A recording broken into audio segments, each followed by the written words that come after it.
So now we're going to talk about our thoughts. What are our thoughts when we're feeling stressed? What are the things that are going through our mind? A lot of times when we're feeling stressed, the thoughts that are going through our mind can be quite negative and upsetting.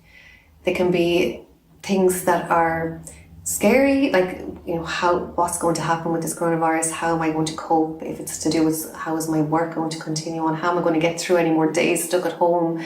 How am I going to pay my bills? How am I going to keep going to the supermarket and queuing and worrying about touching things? All these negative things can be going through our mind, and lots more. There's a certain types of errors in our thinking, and they're called thinking errors. So one example of that can be fortune telling or predicting the future. So do you find that you're worrying about what could happen in the future? What if this happens? What if that person gets sick? What if I go to work and I get something? That's fortune telling, and that's a thinking error. Another one is catastrophizing. That's thinking the worst thing that could happen and blowing things out of all proportion. Another thinking error is all or nothing thinking. So unless everything goes well, then it's a disaster.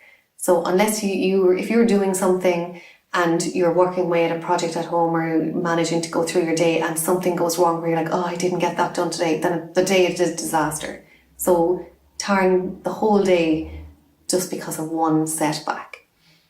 So another symptom of our thoughts and when we're stressed is the beliefs that we have around stress and worry. So one thing is about feeling that if we worry, then we have more control. So that's a belief that some people may have around stress anxiety. So if I worry, then that means that the chances of things happening may be less.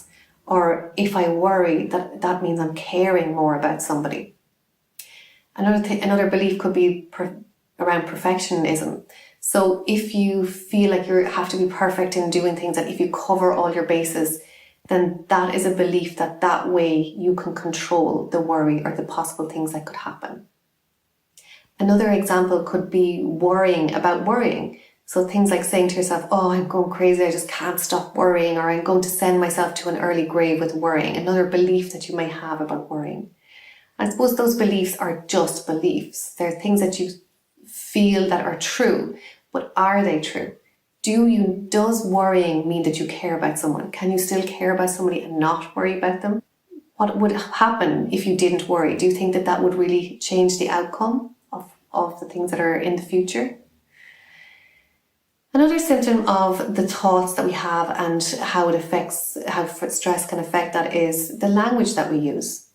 So, for example, we can say, if we're going through the day, like I gave you the example, if we're going through the day and something happens where we don't get something done and we say, oh, it's a disaster. The whole day is ruined now because I didn't get this done, or I didn't get out for my jog, or I didn't get to go to the supermarket, or all this homework I'm supposed to be doing is not getting done. Disaster.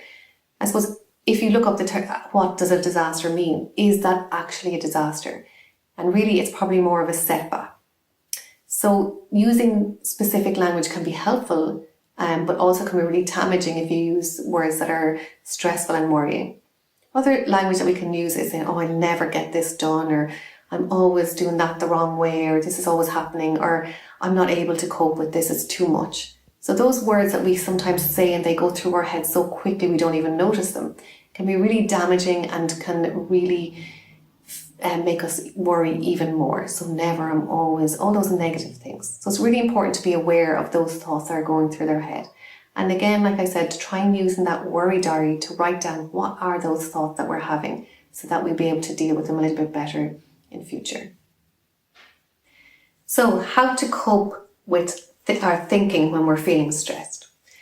So one of the first ways we can cope with negative thinking or worrying thinking is distraction. It's probably the easiest thing we can do and the quickest thing we can do. So distract yourself with anything you can think of. If you feel that worrying thoughts are coming into your head, just go and make a cup of tea, or go and get some work done around your house, or go for a walk, or just get out, or do something that will distract you. Sometimes when you're feeling that the thought keeps coming into your head, even what people can do is have a little elastic or a hairband around their hand and just snap it a little bit and just say stop, just to kind of almost give yourself that little shock that stops you in your tracks of where you're thinking, and then you can quickly redirect yourself to doing something else and stopping that thought. If it means counting from 100 down to 1, if it means calling a friend, if it means literally reading a book or something, anything, putting on some music, the radio, anything you can do or think of to distract yourself is really good. The second thing we can do, which is more challenging, is to challenge your thoughts.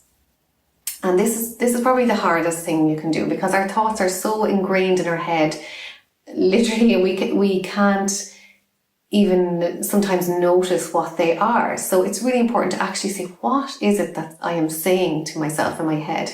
And sometimes you can be quite shocked at the negative things that you're saying, or the worrying things that you're saying. So as we said before, to use a diary to notice what are you saying, and then to challenge those thoughts.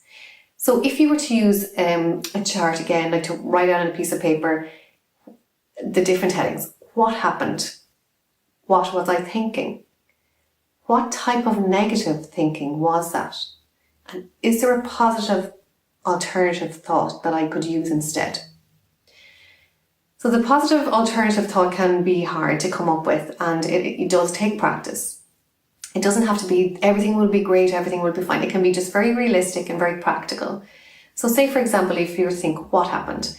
I looked at the news, they talked about the next phases and how the phases are working.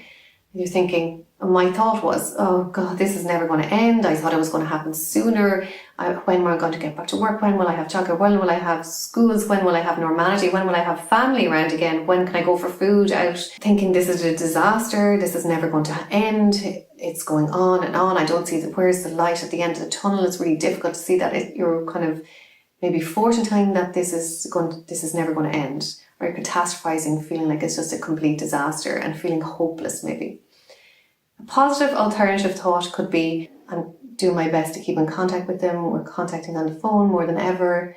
We're able to still use social media. Thankfully, we have videos now. So one day at a time, and things are going to get there, and we'll get there in the end. That's one way of challenging a negative thought. Now, challenging negative thoughts are really difficult, and they take practice. So trying it and practicing it will really work. And once you have challenged that particular thought, then you will have your answer there, your alternative thought, that if that negative thought ever comes up again, you will just go straight to using the positive thought rather than allow it to fester and go into your mind again. Another way to challenge the thoughts would be, or to cope with the negative thoughts, would be looking at the beliefs that we had.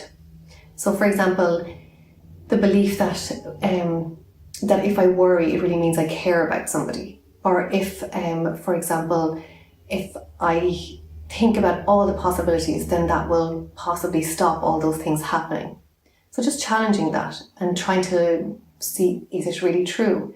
What would happen if you didn't think of all the possibilities and you just left it? Would it be any different? Would you feel better for it? So challenging those beliefs that we have. Another way is to be mindful of the language that we're using. So for example, when we say, I just can't cope with this, is that really true?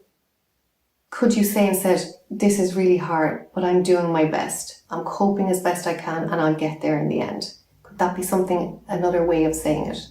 So to try and be really careful of those words that come into your head. Another way to cope with our thoughts is to use coping statements. So maybe you use some of these already, like things like just one step at a time, you can do it, you'll get there in the end. This too shall pass. Something that is a really nice thing that works for you, and that's something you can say to yourself to reassure yourself. You can also use coping statements before something is going, if you know something stressful is going to come, before it happens. Say, it'll be okay, this will be over before I know it, just take one step at a time. During it, then take your time, take a deep breath, one day at a time, this too shall pass. And then after as well. Well done, you got through that, it was difficult, but I coped.